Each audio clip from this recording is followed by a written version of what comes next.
Bring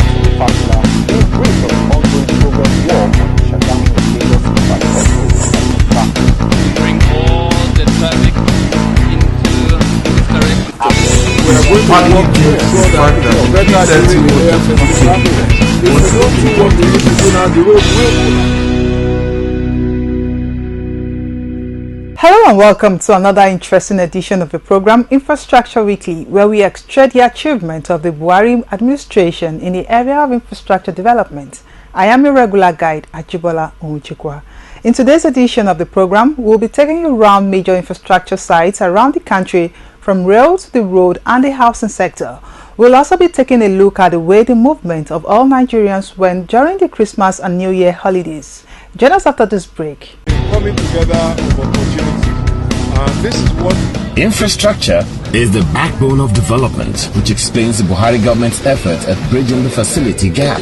Infrastructure Weekly is a television package designed to bring you latest information on hundreds of development projects going on in various sectors all over the nation. There is no state in Nigeria today where you will not see our contractors busy at work. Power generation, rural electrification, road rehabilitations, national housing scheme, construction of roads and rail lines across the country, you name it. We are now able to produce 7,000 megawatt of power. That is no longer debatable. Infrastructure Weekly is Nigerians working together for a better Nigeria. So be better informed to take better informed decisions. Watch Infrastructure Weekly, showing on Channels Television Thursdays 2:30 p.m., NTA Network Wednesdays 5 p.m., and Core TV News Fridays at 8 p.m. Infrastructure Weekly, making development known. If you're just joining us, the program is Infrastructure Weekly, where we extract the achievements of the Buhari administration in the area of infrastructure development. We take off today from the road sector, where Nigerians have commended the federal government for the efforts made to ensure the free flow of movement across the nation, especially during the annual movement to celebrate Christmas and New Year. They said the movement during the December and New Year celebration are a radical departure from the past, and they were able to move without hindrance due to the improved condition of the roads and presence of officials at regular points to protect lives and property. Let's take a listen. The yearly movement of Nigerians from one region to the other that happens mostly between December and January of each year is on fraught with dangers on several fronts. It is a time when criminals take advantage of the movement to wreak havoc and dispose people of the valuables, but it is also a time when most people move without much consideration from other road users, thereby creating avoidable road crashes. For many years, Nigerians have also had to live with terrible condition of most major roads, with many going as far as sleeping on the road for a journey which should normally take a few hours. With a massive investment in roads and other infrastructure by the Buhari administration, road users say they have seen tremendous improvement in movement within the period. 3, 4, 5, 6 hours, nauseating, pulsating, disturbing, emotionally draining. But now you can see the flow, it's quite commendable. I'm excited about it. I'm happy. So this is key. We are happy for this. Yeah. We are really appreciative of this. So the fact that it's flowing freely means we must say kudos to the government, Ministry of Power Works and Housing, because we must say thank you. This road, I like as they open this place now, because this place every day is traffic. From Brega to Mowe so I have used like 2 hours, 3 hours for this, but they affect our business because I've been driving for this road. But the time when I open this way, I know everything was better. I thank God for our governor, President Abi, as they help you, help me help you to continue the job like this. They asked the federal government to continue on the same path, which they say is one that will lead to national development. They also commended the Muhammadu Buhari administration for doing what others has failed to do. No, there is no challenge for now. Besides, before there will be hold up, but now the road is now wider and good. No hold up, nothing. Thank God for the government and thank God for every other person. As you can see, Lagos Road is somehow. From main Lagos town down to Jebu Ode, well, we give God the glory. from Djibouti down to Edo State, you can see how good the road is. You talk about the north, so many things are happening. But we beg God, we beg the government, let them do more, so that the passengers and the drivers traveling, they will enjoy the road. Still staying with the road sector, the federal government has said efforts aimed at improving the nation's infrastructure and especially the road will continue apace all over the federation. Controller of Works in Lagos State, Adedamola Kuti, disclosed this while speaking on the continuing works being done to ensure that all federal roads and bridges in Lagos State are in good shape.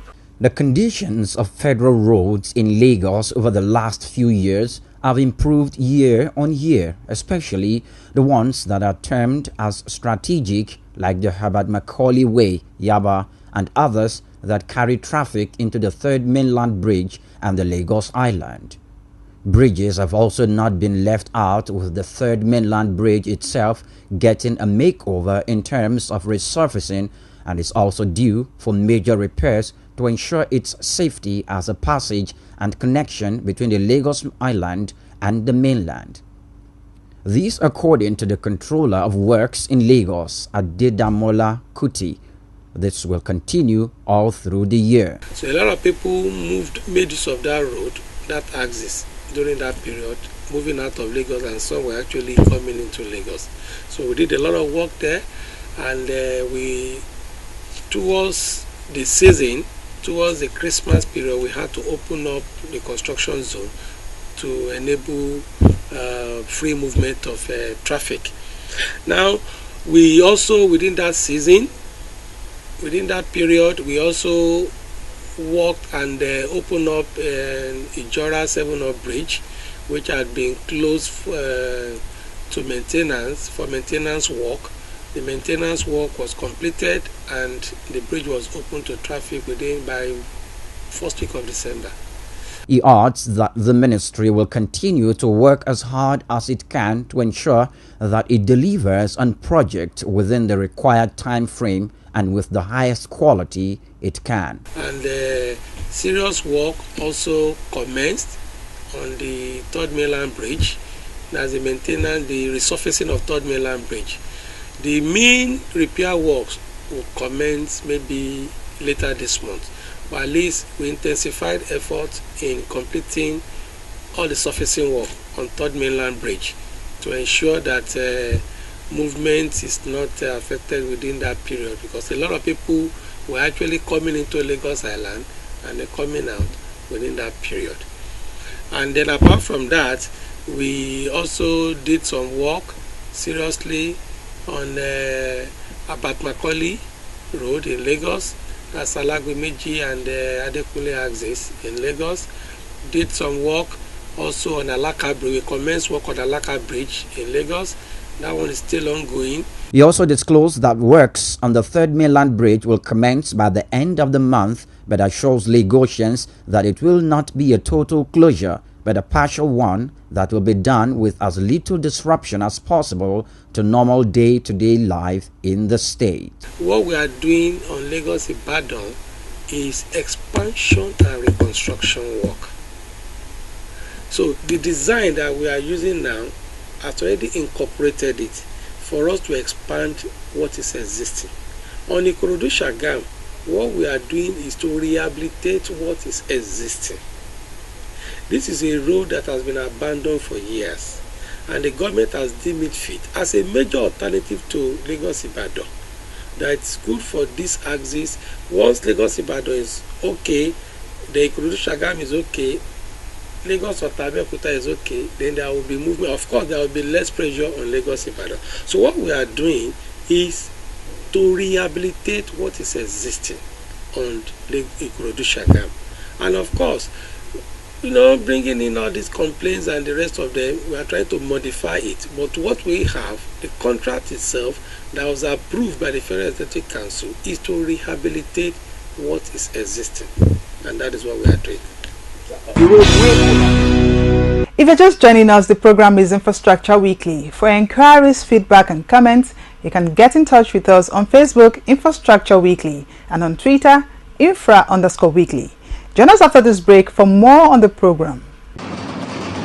Dear lottery operator, you've done a remarkable job so far getting into a business that has been highly criticized for many years. You've done well to uphold your credibility and boost confidence in the business. Kudos to you. This is just to remind you of the rules of the game as prescribed by the National Lottery Regulatory Commission. Gaming is not for persons under 18. Underage gaming is prohibited. Report illegal operators to the Commission and also always remember the regulatory job of the Commission. Whatever your category, lotteries, sport betting, promos, scratch cards, games, it is the duty of the Commission to protect lottery players and the operators as well as promote transparency and accountability. Licensees are also expected to play their part, which includes remittances to the National Lottery Trust Fund. For more information, please go to natlotregcom.gov.ng. The National Lottery Regulatory Commission. Lottery, the right way. Thanks so much for staying tuned. For comments, feedbacks and inquiries, get in touch with us on any of the social media handles showing on your screen. We go next to the power sector, where the federal government has continued to intensify efforts aimed at expanding the nation's power grid with the expansion of the Akongba transmission station in Surulere, Lagos State. The new expanded capacity of the nation will take it to 960 MVA, a capacity that is more than what the distribution company can currently take. This is the Akongba transmission station, the biggest in the Lagos region of the Transmission Company of Nigeria, with a former capacity of 660 MVA newly installed and with a further expansion of capacity from the 660 MVA to 960 MVA. The expansion is part of plans by the Transmission Company of Nigeria to continue to expand on the nation's power grid from what it was in 2,000 megawatts and further in the years ahead. The new expansion will ensure that distribution companies are able to get more unstable power to the final consumers. The expansion in capacity, according to the Assistant General Manager Transmission Station, Charles Iwamadi, is across the spectrum of the station, which is a combined 132 kVA and 330 kVA station. We used to have about 5 feeders. When I mean feeders, 33 kV feeders that gets to the consumers. But now we have had to upgrade the 33 kV feeders to 9. We have 9 number 33 kV feeders now radiating to the customers.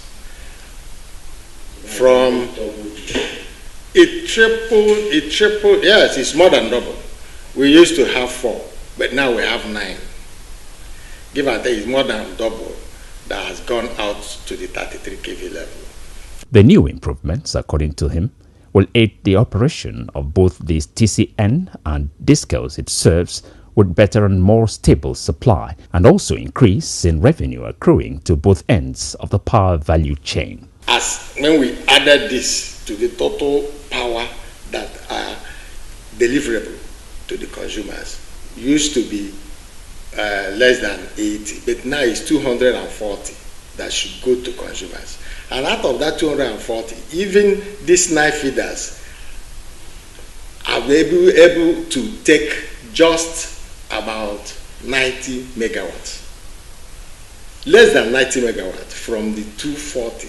So we still have about 160 megawatts that are looking for, for consumption, for somebody to take.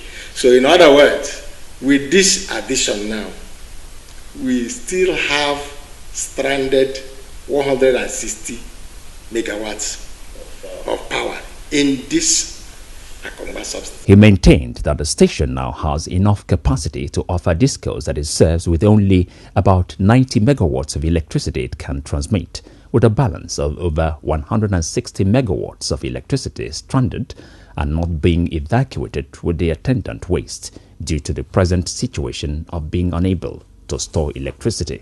Yeah, improved flexibility.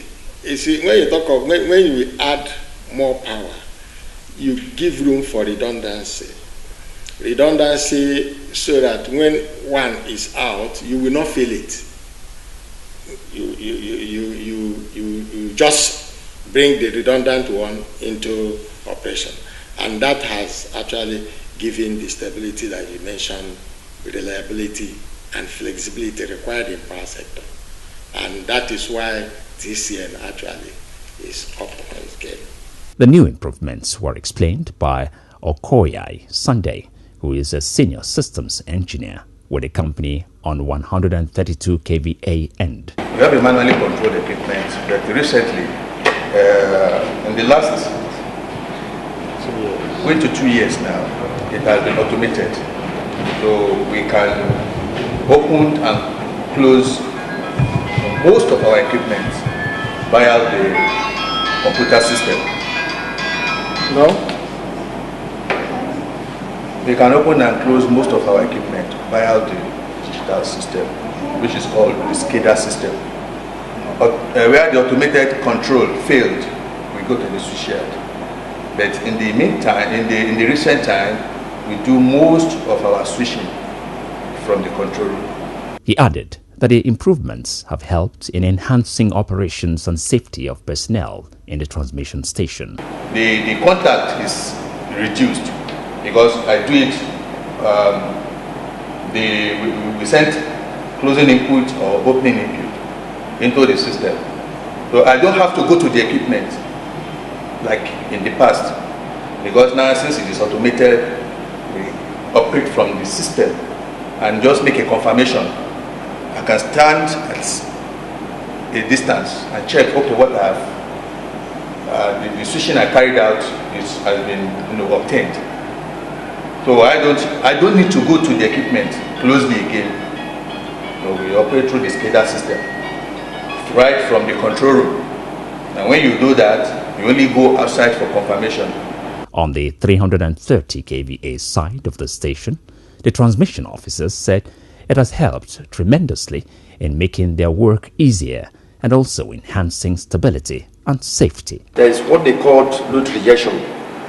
Then the second one, they don't have the capacity to, they don't have the capacity to wheel out to consumers. We have impediments in the system. Consumers are complaining that we are not supplying them and have narrated the problem on ground. Basically, the district people, they are not supplying people. Not that we don't have the generation, or not that the transmission don't have the capacity to do that. It's as a result of load rejection and as a result of their underrated equipment. We'll be back after this break for a look at the newly completed Zik Mausoleum in Anambra State and the renewed efforts of the federal government to ensure sustainability of funding for infrastructure projects nationwide. Stay tuned. As we hit the home stretch today, we take you first to the renewed effort by the federal government to ensure completion and all-year funding of projects across the country with the second tranche of the Sukuk Fund of 100 billion naira, with a promise to ensure that it gets to the desired effect on projects across the country. Minister of Power Works and Housing, Babatunde Fashola, is not a regular visitor to this building in the Central Business District, but he is here today to advance the common infrastructure interests of all Nigerians in a partnership that will make for safer roads and enhance smooth movement of goods and services across the country.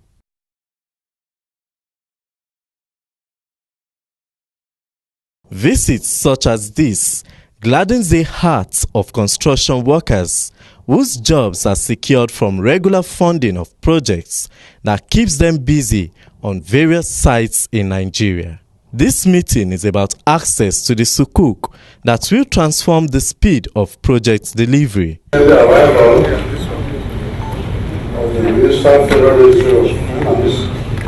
Over a year ago, the former Minister of Finance, Kemi Adeosun, presented a check of 100 billion naira to the Ministry of Power Works and Housing to facilitate the construction and rehabilitation of 25 priority road projects across the 6 geopolitical zones. The level of response to project funding has never been this good in the history of the nation, as contractors had ready cash to execute their respective projects funded under the oversubscription of the first Sukuk Fund.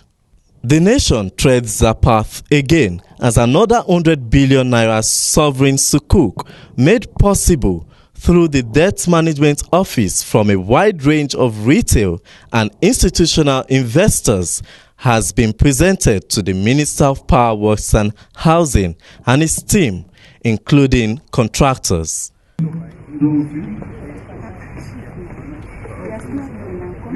All directors and PMO, please come closer.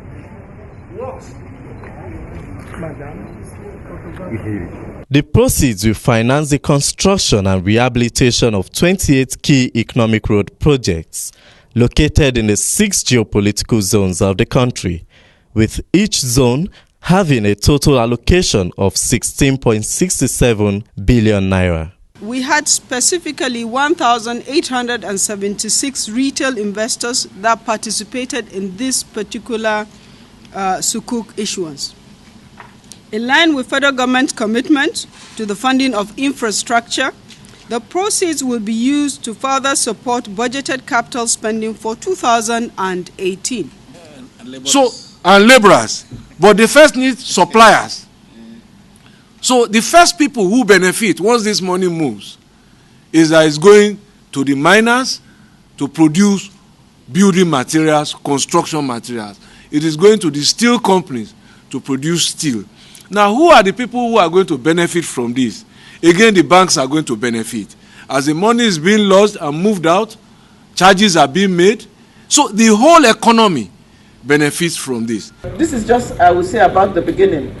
The most important aspect is to make sure that the contractors are deployed to site and the work starts and the entire Nigerian economy and populace can begin to benefit from it. The DG, Debt Management Office, contractors, artisans and other stakeholders testified that the sukuk has become a veritable tool for financing infrastructure, which has several multiplier effects, including job creation, promoting financial inclusion, and boosting economic activities across the country. Folorunsho Adegoke, Core TV News, Abuja. Finally today, we take you to the mausoleum of the nation's first president, Nnamdi Azikiwe in Onitsha, the commercial nerve center of the eastern part of Nigeria. The mausoleum, which had a checkered history since it was first started in 1996, and it is now completed. Igbo leaders commended President Buhari for restoring the hope of people from the southeast to have a world-class mausoleum in remembrance of the frontline Pan-Africanist and one of the proponents of the actualization of Nigeria's independence from the colonial masters in 1960. The leaders made this assertion at the Ovala celebration of the traditional ruler of Umweri in Anambra East local government area of Anambra State. The senator representing Anambra Central, Senator Victor Ume, said the president should be commended for this feat. President completed the Zik mausoleum. That mausoleum was started so many years ago and it has been abandoned by successive governments. But the government of Buhari provided money, completed it, and it became a magnificent mausoleum. So we thank the president and commend him. Anytime the president does a good thing, we shall commend him. So that mausoleum completed and commissioned yesterday is a great honor to Zik of Africa, the first president of Nigeria and the first governor general of Nigeria, a very great Igbo son, the Owele of Onitsha. So we thank President Buhari for that. We want him to follow that footstep, to do more things for us.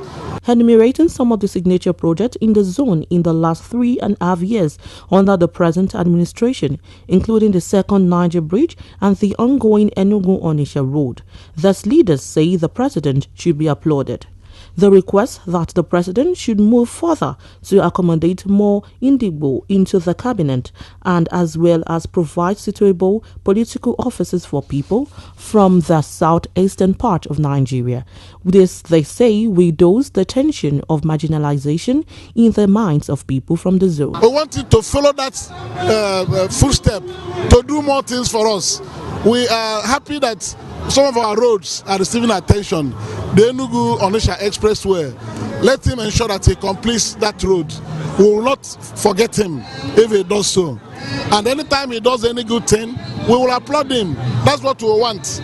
Let him include Ndibo fully in his administration, in making appointments. I don't want anybody to make joke of some appointments that have been made. One, our roads, Southeast roads now are working. Niger Bridge work are going on. Zik Museum Center is going on. So I think he's a good man. Economy is okay. But perception, people will be talking how the economy is not. No.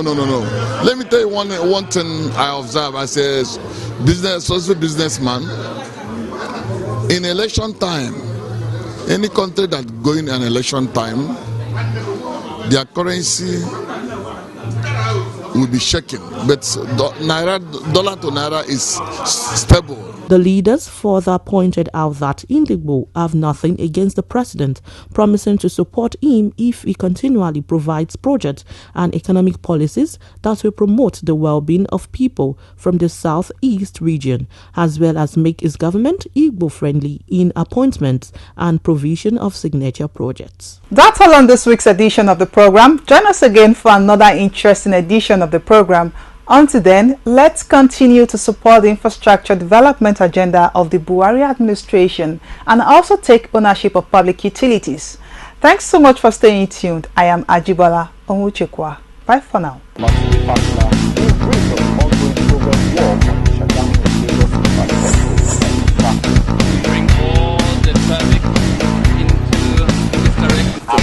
We are going to work to ensure that